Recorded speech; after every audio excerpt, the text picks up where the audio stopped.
네, 귀한 찬양 감사합니다. 찬양 가사처럼 하나님을 향해서 달려나가는 귀한 공동체 되기를 주의 이름으로 축복합니다. 네, 감사합니다. 서로 좀 인사 나누실 텐데 말은 제가 할 테니까 눈 인사로 옆에 계신 분들하고 좀 축하합니다, 사랑합니다, 축복합니다 하는 마음으로 그냥 눈 인사만 하시죠. 제가 하겠습니다. 축하합니다, 사랑하고 축복합니다. 이렇게 위임식으로 하나님을 기쁘시게 하고 또 북서울 꿈의 교회 큰 잔치와 기쁨의 시간이 된 것 감사를 드립니다.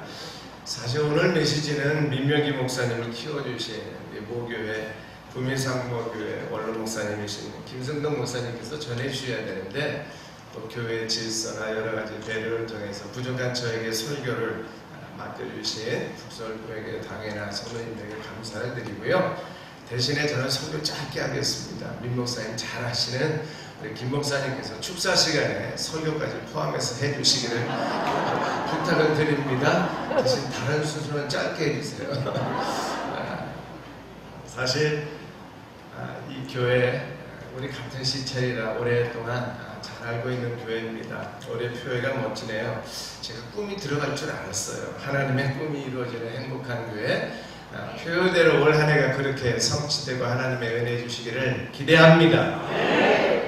꿈이라는 게 실현하고 싶은 희망이잖아요. 인간은 다 꿈이 있습니다. 비전은 달라요. 예수 믿는 사람들은 비전과 꿈을 같이 사용하고 북서울 꿈의 교회의 꿈이 하나님이 주시는 비전인 줄로 저는 확신합니다. 비전은 하나님이 주시는 거죠. 미래를 내다보는 상황이에요. 인간들은 그것을 꿈이라고 표현하지만 하나님이 주시는 비전을 가지고 있는 사람들은 인간의 꿈과 비교하지 않습니다. 인간이 가지고 있는 꿈은 야망이에요. 성경대로 보면 하나님 말씀에 근거하면 인간 속에서 나와 있는 내가 미래에 실현시키고 싶은 희망은 야망들입니다. 하나님이 주시는 비전은, 하나님이 주시는 꿈은 하나님의 꿈이, 하나님의 뜻이 이루어지는 것입니다. 만약에는 북서울 꿈의 교회가 우리 민명기 목사님을 통해서 하나님이 주시는 비전이, 하나님이 주시는 꿈이 이루어지고 성취되는 역사가 있기를 축복합니다. 먼저 하나님이 주시는 꿈이 있어야 돼요. 사람이 가지고 있는 꿈과 다른 차이점은 하나님이 주시는 꿈은 역동적입니다. 그리고 그 꿈은 결코 사라지지 않습니다. 인간이 더듬어 찾아서 발견한 꿈이 아니고요. 하나님이 주시는 꿈은 그냥 위에서부터 내려옵니다. 인간이 그걸 받는 거예요. 그리고 그 꿈에 대해서 소망을 가지고 성취할 때까지 하나님 앞에 쓰임받는 것, 그것이 하나님 주시는 꿈을 받는 성도들, 받는 인간들, 받는 교회의 모습이 되어야 합니다. 오늘 유명한 말씀 본문 설명 안 하겠습니다. 요셉의 꿈인데 5절을 보면 요셉의 꿈꾸는 그 시절이 성숙한 사람이 아니었습니다. 나이도 물론 어렸고요. 인격이 꿈을 품을 만큼 잘 준비된 사람도 아직은 아니었어. 왜냐? 5절에 보면 꿈을 꾸고 형제들에게 막 자랑하듯이 말하잖아요. 심지어는 부모님에게까지. 그 영향이 어떻게 미쳤냐면 오히려 형제들이 더 요셉을 미워했습니다.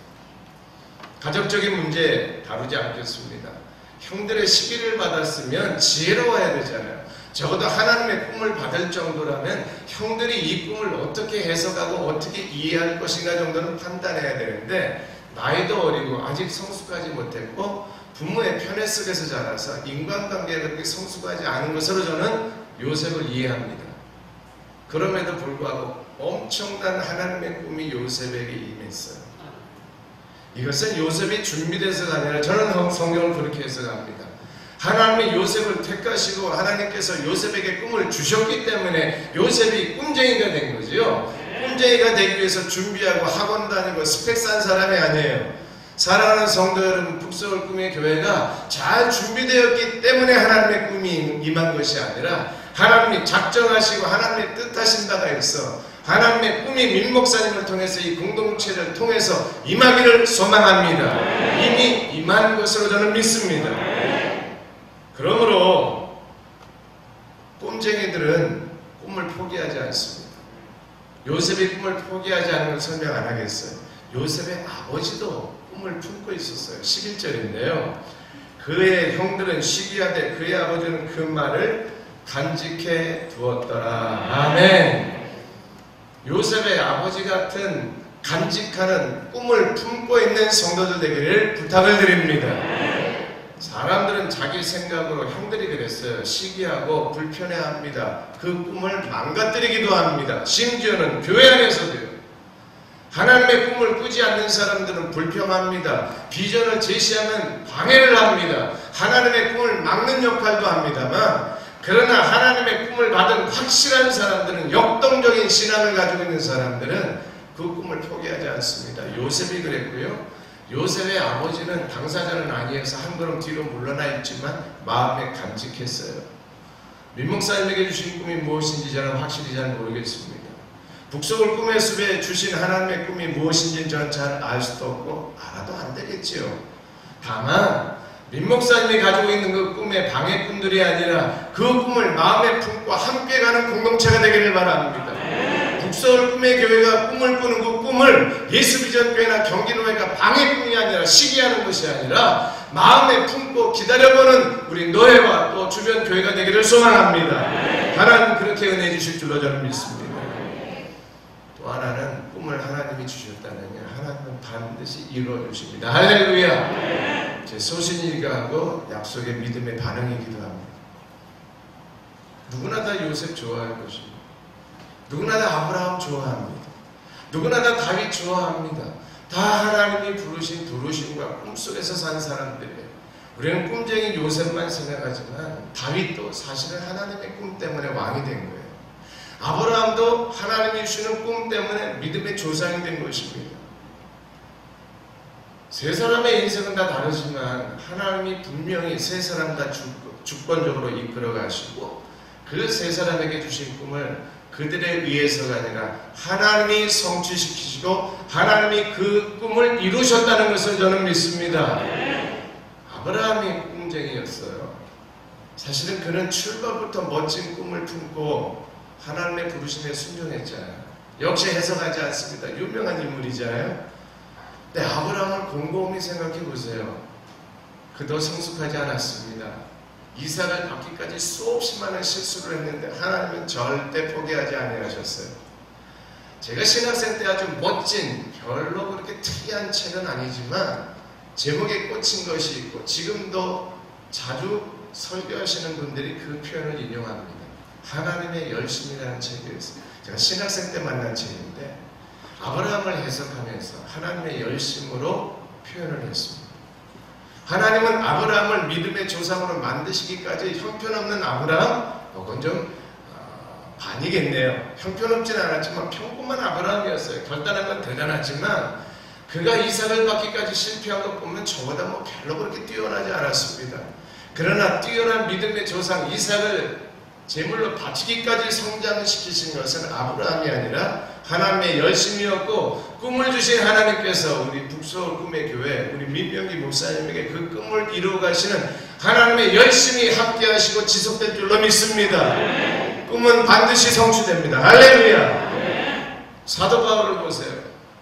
그가 인생을 마감하면서 우리는 대단한 사도 바울의 모습을 성경을 통해서 압니다만 교회 역사를 놓고 볼 땐 시작일 뿐이었어요.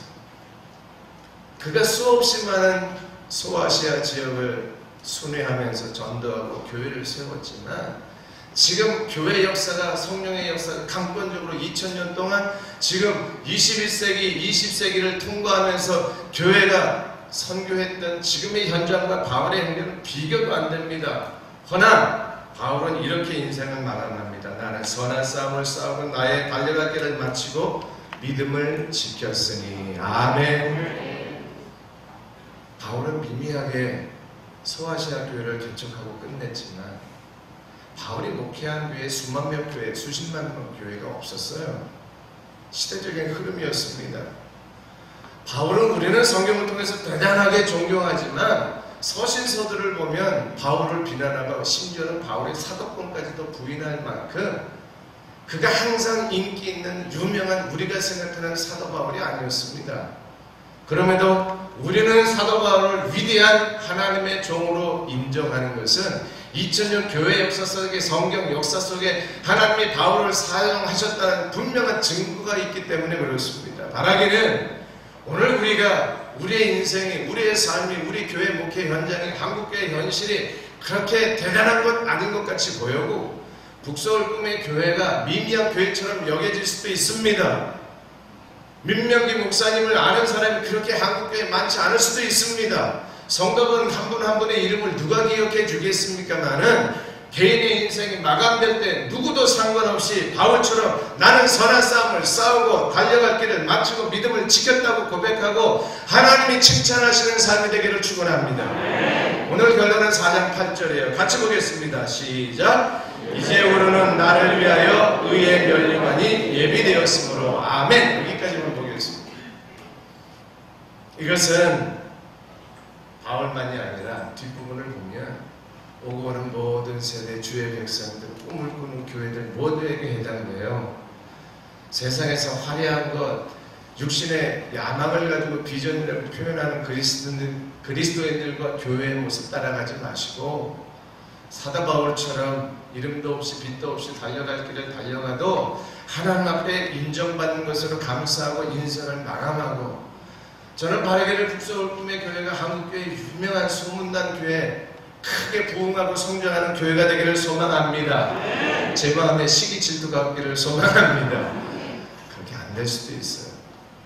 민 목사님을 우리 교단에서 다 아는 유명한 목사님으로 세우시는 분은 하나님이십니다. 그렇게 되기를 기대합니다. 그렇게 안 될 수도 있어요. 상관없습니다. 사람의 야망들에 따라서 평가하고 인정받는 그런 삶이요, 그런 목회요, 그런 교회가 아니라 사도 바울처럼 선한 싸움 잘 싸우시고 달려갈 길 잘 달려가고 믿음을 지키는 교회 공동체, 우리 위임 목사님 되셔서 훗날 하나님이 칭찬하실 때 우리 모두 다 천국에서 주님 품에 안길 때 그때 부끄럽지 않게 다 같이 천국에서 만나기를 주의 이름으로 축원합니다. 기도하겠습니다.